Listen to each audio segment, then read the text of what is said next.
you have questions, we have answers. This is Jane Muller. And this is Ken Muller. Welcome to our show, all about real estate with Ken and Jane. And today, Jane, we're going to talk about the future. And first of all, I want to talk about your future. What's going on with the shades? I mean, is the future that bright? You got to wear the shades? On contrary, Ken, I'm very much concerned about our future. So I'm afraid we're going to go into a dark period. So I'm just going to wear these sunglasses to get used to it. I'm only kidding. This morning, I have to see a doctor and eye doctor to do some testing. So my eyes still not used to adjust to the light. Okay, we thought maybe you're auditioning for Hollywood now, and you think you've outgrown, you're getting too big for me and for this station. Now you want to go to the next level, so you're showing off, putting a little shades on to. Oh, thank you very much. You just boost up my my ego here. Thank you. Yeah. And now I have to thank to my eye doctor give me these free sunglasses to save me from the bright sunlight out there. I know, right. Yeah. Well, fortunately, we don't need your eyes. We need your tongue. We need your mind, and you can still talk and you can still think. So this show, we're going to talk about the future. And to start with, as most people probably know, is the CPI was released on Wednesday, July 13th, and it indicated it was at 9.1, meaning that the cost of goods and services that compose the CPI were up 9.1% this June as compared to a year ago in June. So that's basically the gauge that the U.S. uses to measure inflation. It consists of a basket of thousands of goods and services, from energy, medical, entertainment, food, travel. There's just a vast number. So people have different spending habits. So there may be some goods in the bucket that not everyone buys, but that's kind of how they gauge. They have to have some measure of how the cost of goods are. So that's what the U.S. government uses, the CPI, Consumer Price Index. So we're going to get into a little bit more about that and some of the negative things, and then see how that affects why the CPI affects your home value. That'll be the next part. And hopefully it's not too dry. Hopefully it's not like my college first year economics subject. Right. Hopefully, but I promise you, this is only very basic, just relate to the real estate, relate to why that's going to affect our market, like especially the seller, why we should take a very strong consideration when we price your home, subject to CPI and the rate. The Fed, the rate, yes. Right. So the first thing with the CPI being that it's risen so much, the anticipation on the street, around everywhere you look, the buzz is that the Fed's going to meet the end of July, I think the 27th of July. So the buzz is, the word on the street is that the Fed is going to raise the interest rates, likely 3/4 to 1 percentage point. The banks, their rate that they lend to the banks. Yeah, I mean, I have to say, this is only guessing, but CPI is a very, very important signal, right? Because the Fed look at that number. So if we understand that, know what's coming, that's going to guide us with our client, with our strategy. For example, right, before the CPI released, before Wednesday, there's a lot of guessing. I believe there was like a Tuesday, there was a fake one release or something, because one of my clients said, oh, the CPI went out. I said, can't be, it's Wednesday. How comes Tuesday? They say, yeah, it's went out. And turns out there was something wasn't true. So somebody released something on the public. So at that time, a lot of banks think is a high 8s, 8.7, 8.9. At that point, I think everyone was talking about 75 basis point. But when we actually saw on Wednesday, it's a 9.1. It's shocked a lot of people. But think about it, Ken, even though it's a shock a lot of people, but it shouldn't be, because we know every day, right, when we buy food, when we use any service, as you said is a wide range of product and the services. Whatever we use, we can feel the prices going up. Right. For example, you like eggs, right? Yes. Okay. You know, the price of eggs from a year ago, from June to June, they just said that's one of the index.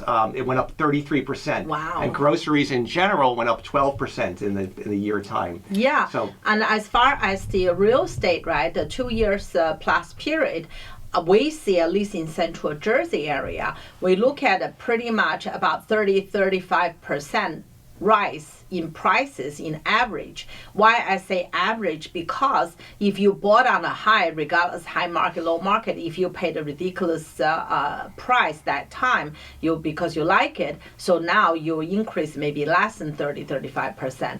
And the same thing, if you bought really rock bottom, really below the market price that time, 2011, 2012, and your return could be doubled, more than doubled, right? And that's on average a 35%, 30 to 35% raise from the price, in real estate in Central Jersey area. Yeah, so absolutely, we can feel the inflation, and the number just confirm what we know. Just this is a concrete data. People like you can like to see black and white. That's right. Mm-hmm. For me, I just feel it. That's just every day. You just know the pinch there. And a lot of listeners can feel it too, because they know the prices of the goods they buy, the furniture. The furniture went up so much. We've experienced that too. Groceries. Everybody that in New Jersey, they go to the supermarket, they go to the markets, the restaurants. Everything. Mm-hmm. Food is up, entertainment's up, travel is up. Those are all components of the CPI. So everybody experiences that on a day-to-day basis. We may not have the exact numbers, but everybody feels it. The whole country in New Jersey, they feel the. I think the pinch. Whole world. I just saw the some country default because the travel is their main income because of COVID. A lot of people. I think this is like international event. Is everybody, it doesn't matter where you are, on which corner you are from the earth, you feel it this way. So it's more like broadly rather than just one country's issue. It's a very broad, yes. Mm-hmm. Right, and the major components of the CPI are the housing, the transportation, and the food and beverages. So absolutely. I mean, as I said, the housing I can see, in the 2+ years is the 35% increase. Obviously, that translates, into the high number. And I read somewhere, I don't know how true or untrue, because really my specialty, my expertise in real estate, really not in economics. But someone said, we are using different measurement compared with the 80s, and before, because if we use old measurement, I think the inflation number is much higher than 9.1. If somebody said 18 to 19, who knows? But that's just, I'm not here to repeat. We don't want to alarm anybody. I do not know how true, because a lot of people go out and say anything. They make people nervous. It's unnecessary. I always say whatever happens, right? We understand the situation, and most importantly, find a solution for it. That's look at the situation, find a solution for it. Just look at this housing, right? I just want to share a quick story. And I had a very good clients and a past client say, Jane, I'm going to introduce you to one of my golf buddy, and she want to sell her house. I said, absolutely. That was back in June. And when I get in touch with her, make appointment, I said, can I meet you, whatever the date? And she said, why is that? Why you want to make a few days later? Aren't you available earlier? I said, no, I'm available because the Fed is going to announce the interest rate. And she said, what's that to do with me? I said, well, there's a lot to do with you. And actually, when I went to meet with her, and she told me she's a CFO in a company. So that led me to believe our topic maybe is useful, because we in the business, we understand one thing, why the CPI linked to the Fed rate, why the Fed rate influence on the mortgage, the buyer, and then fact the home value, right? But some people, even they in financial business, they're the CFO in a company, but they may not understand. So that's just get into it and share why it's going to be why the CPI and so important to our real estate market. Right. And before we do that, I just want to share one statistic provided by Redfin. According to their analysis, throughout this is a countrywide stat. They said in the month of June, about 15% of the real estate contracts were canceled by the buyers, or that represents about 15% of the of the market share. And I guess the inference is made that was due to the buyers, getting cold feet and pulling out for, I think, because of maybe the interest rates, or you're looking for a reason to get out of the deal. Maybe the perception. I have a little bit different take on that, Ken, because in any market, they always still didn't work out. Could be many reasons. So most importantly, like in Mueller team asked, right? I'm big on the double check with mortgage availability and the financial part, right? Not every agent, once again, that is a nationwide. Right. So that's number one. May not be in New Jersey, not Central Jersey. Secondly, they including the different type of scenarios, the agent, how well they do. So for us, right, we always make sure the pre-approval, we get a pre-approval before we present offer. We often confirm with the loan officer how they give a pre-approval. Some of the time they just say how much your income. You can tell them $1 million, they write it down. But some other loan officer are doing a great job. They get all the paperwork, they get the information, and then they pay stub and run the credit, and then they give a more accurate one. So that's definitely, helped. So reduce the cancellation rate due to can't get a mortgage. And also, you and I talk many times during the 2 years of the rise, right? A lot of buyer give up the appraisal rights and negotiate a home inspection. They all have a home inspection, absolutely, but whether they're going to be reasonable or they're going to be easy for the seller. So now it seems the buyer have a better negotiation position, so they may force more item onto the seller, which the seller may not agree. So I think the point of this is that there's at any given month there's going to be cancellations, and this data without any baseline is not that significant, because there might have been that on average there could be 10% of all contracts get canceled. Now it's 15%, so maybe it's a little higher, but it could be higher for the many reasons. Some of it might be that the buyers no longer qualify for the mortgage, but others could be legitimate issues like the house didn't appraise and the parties could not agree on a new price, or it could be a home inspection issue. So again, the data is somewhat out there, but it doesn't really give us a real gauge of how much was due to the mortgage declining. We can't draw any conclusion from that data, because if normally the fall-through rate is 12, now it's 15, it's not too bad. Right. But if it's used to be 2, now it's 12, 15, that's going to shock. Shock, right. The market. So we do not know the details how they derive that either. So right. Okay, we're going to take a short break, and we'll be right back after these messages. Okay, welcome back to our show. So now for the important part for the listeners for the real estate, Jane, we're going to talk about, we've been discussing the CPI, inflation, how prices are going up. So a lot of people that own homes and that are going to put the house on the market are probably thinking to themselves, okay, so everything's gone up. The gas has gone up, the groceries have gone up, my cost of travel, my cost of vacation, going out to eat. So my house should go up accordingly by 9-10%, okay? Right? That should be That's balanced. A lot of people feel that way. But unfortunately, it doesn't work that way, because basically what housing is affected by the borrowing aspect, because most people, when they buy a home, it's such a large purchase, they have to borrow a certain amount of money. And as the CPI goes up, the feds are going to likely raise their rates. The central bank's going to raise their rates to the banks, and in turn, the lenders are going to raise their rates to the consumers. And when that happens, it becomes harder, it becomes costlier to borrow debt.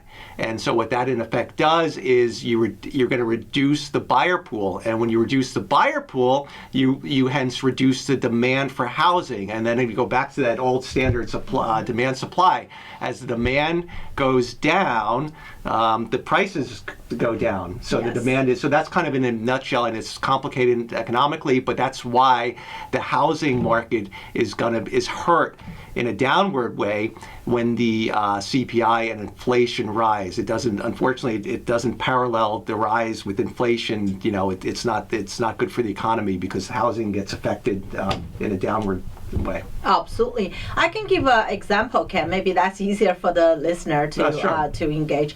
Yeah, the back in June, right? The Fed increased on Wednesday. Remember, it was Wednesday afternoon they announced it, but unfortunately on Monday, the lending went up out of nowhere, right?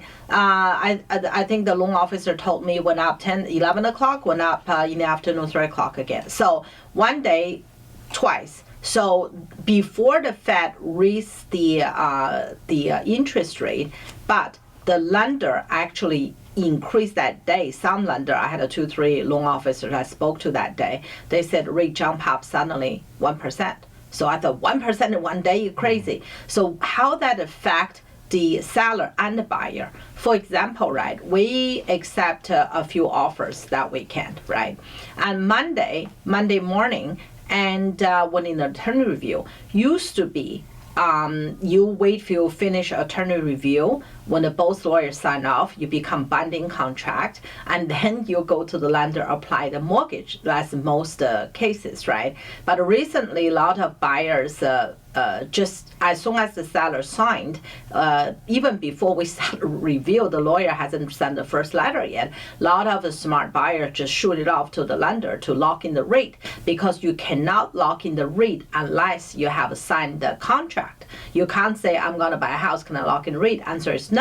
But as soon as you have a target home, you made offer, the seller signed it, although in New Jersey it's not binding contract yet, subject to attorney review, but in fact that signature warrant you to apply mortgage. So in that sense, right, the buyer agent did alert the buyer, say, hey, the Fed gonna have a meeting on Wednesday, and we just went in a review. I don't think we're gonna finish by Wednesday, maybe Thursday, Friday, but you better lock in the rate. And the buyer, one particular buyer felt, that's not the right thing to do, feel their agent may be a little bit too pushy, so they didn't. They said, no, I want my lawyer have looked the contract. How do I know that contract is right? So they did not. But long story short, but they could have done it. They could have done it concurrently. They could have had their lawyer look at the contract. They're still legally protected by attorney review, and at the same time push the realtor fully signed contract to their lender to they start didn't. the mortgage. They didn't. I mean, at the end of the day, what happened was, what the result on that Monday, which is, I call them, terrible Monday. By the Monday late in the evening, I had one contract fell through, because that's why I spoke to so many lenders, because the sharp increase, the lender, the buyer no longer qualified. That was the final best was deal. Okay, Monday 12 o'clock, the final best deal. But by 5 o'clock, the one very high, very prominent buyer had to withdraw because they no longer qualified that. Okay, and then we had one accepted by Tuesday night, Wednesday morning, even before the Fed announced the rate, because rate went up so much,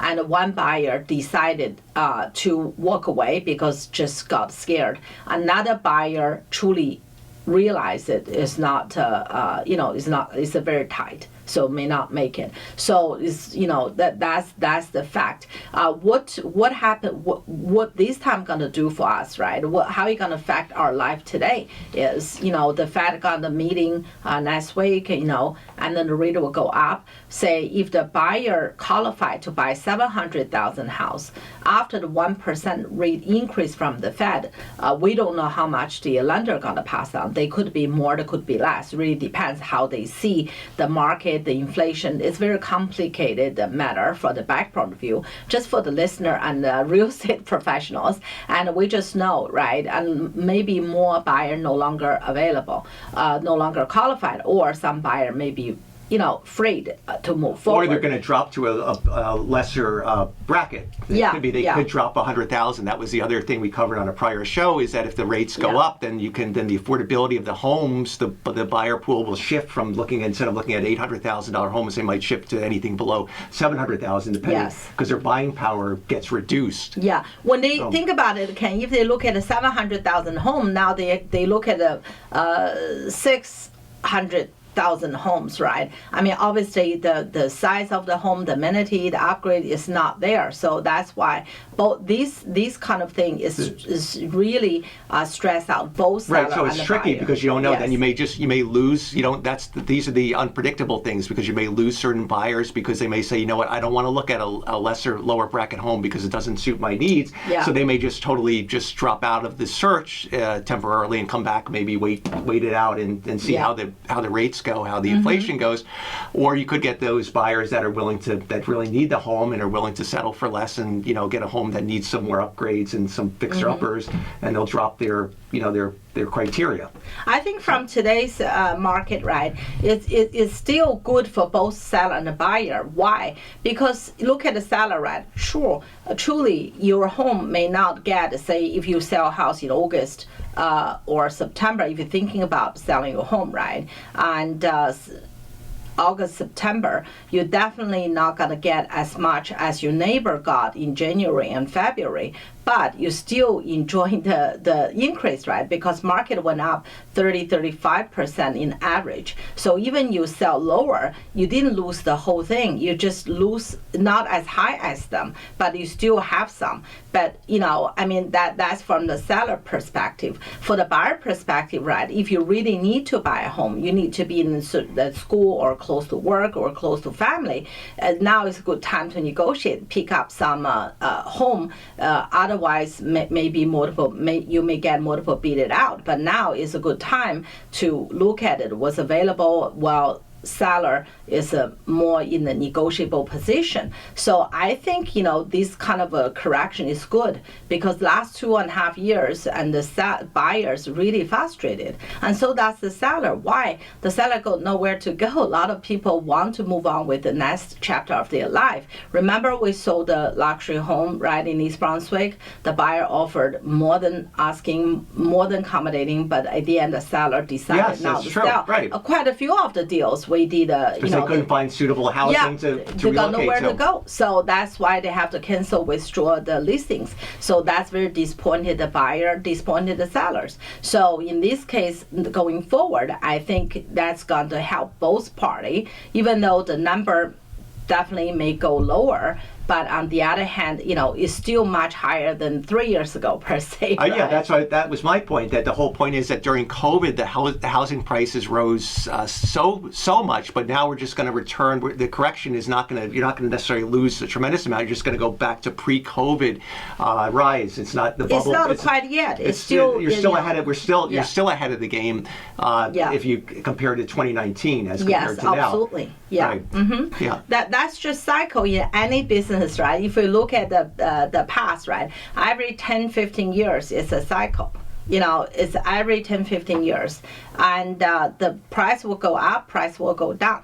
But the advice for the seller today is, I had a seller, I just leased their house a couple weeks ago, and the seller said, Jane, I just want a fair market value. And they disagree with me. I said, no, I think today's value is X. They said, no, Jane, I'm not being greedy. I just look at the last, the data. I just look at the last 3 to 6 months. That's my value.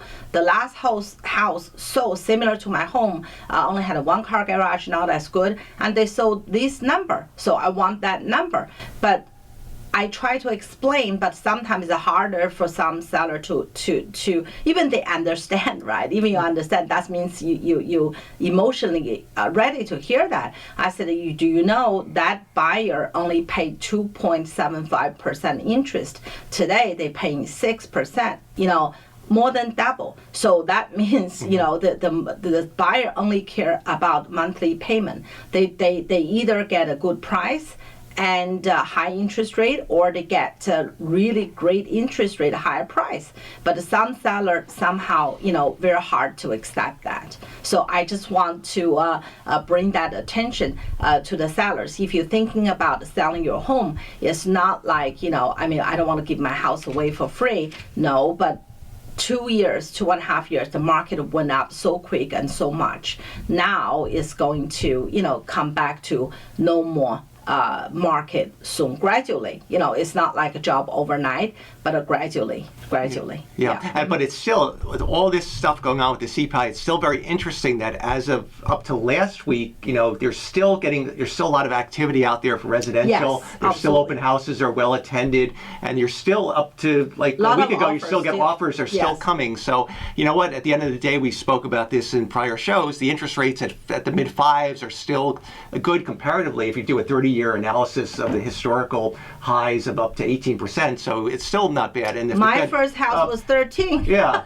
So it's still not. I mean, it's not as great as it once was, but it's still good. And what, I think if the Fed does raise it again, we'll have to see how the banks react to it. And then they're already talking about maybe by 2023 the rates will come back down a bit. You know what, Ken? So it's all. You need. This is a home. This is not an investment property. This is a home. You call home. You live there, and you raise your family. So a lot of time, there's a lot of more variable than just simply the interest rate. Exactly. Yeah. Yep.